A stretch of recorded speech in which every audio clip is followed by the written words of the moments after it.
Third grade ব্যাংকে প্রায় 400 কোটি টাকা রাখা ছিল। 30 বছর পরে টাকা দিবে কিনা সেটা তারা বিবেচনা করতে পারবে। অনেকগুলো এফডি করা আছে 10 বছর, 15 বছর, 20 বছর আগে। প্রথমত বিসিবির বিষয় যেটা এসেছে সেটা আমি কথা বলেছি বিসিবির ডিরেক্টরদের সাথে এবং বিসিবির সভাপতির সাথেও, এবং বিসিবির হয়তো ইতিমধ্যে একটা প্রেস রিলিজ দেওয়ার কথা এই বিষয়ে, এফডি বিষয়ক আর কি।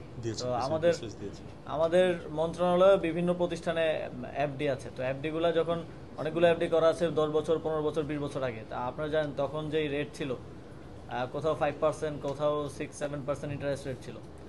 তো এফডি তো একটা আয়ের উৎস, এবং ওই আয়টা আসলে অপারেশনাল কস্ট সহকারে বিভিন্ন ইয়াতে খরচ করা হয়। তো বিসিবির এফডির ওইটার রেট ছিল হয়তো 7-8%, আমি যতটুকু জানি। এখন যেখানে করা হয়েছে সেখানে 11-12%।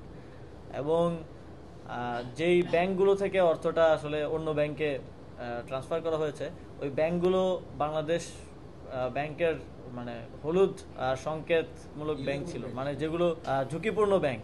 তো বিসিবি কিংবা যে কোনো প্রতিষ্ঠানের টাকা, ইভেন আপনার নিজের টাকা আপনি কোনো ঝুঁকিপূর্ণ ব্যাংকে তো রাখতে চাইবেন না। তো সেটা এক ব্যাংক থেকে আরেক ব্যাংকে নেওয়া হয়েছে।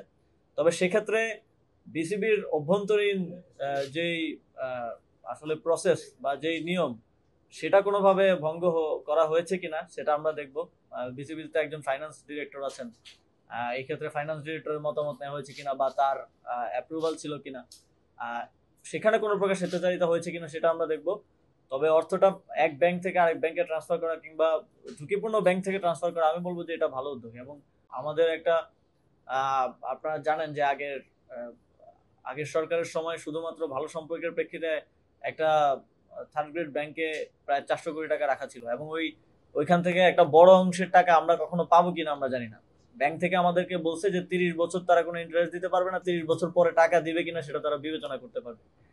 তো সরকারের এই যে প্রায় 200-250 কোটি টাকার মতো ওইখানে লস হলো, কারণ কি? কারণ হচ্ছে একটা ঝুঁকিপূর্ণ ব্যাংকে রাখা। তো এটা আমি শুধু বিসিবি না, অন্য যে কোনো প্রতিষ্ঠান, সরকারি যে কোনো সংস্থা, সবাইকেই, কারণ আপনারা জানেন যে অনেক ব্যাংক খাতকে যেভাবে ধ্বংস করা হয়েছে, আর এই সরকারের অর্থ তো জনগণের অর্থ, এই জনগণের অর্থ যাতে করে ভালো যে ব্যাংকগুলো আছে, এ গ্রেডের ব্যাংক আছে, বাংলাদেশ ব্যাংকের একটা মার্কিং আছে আপনারা জানেন, সেই ব্যাংকগুলোতে রাখার আহ্বান থাকবে।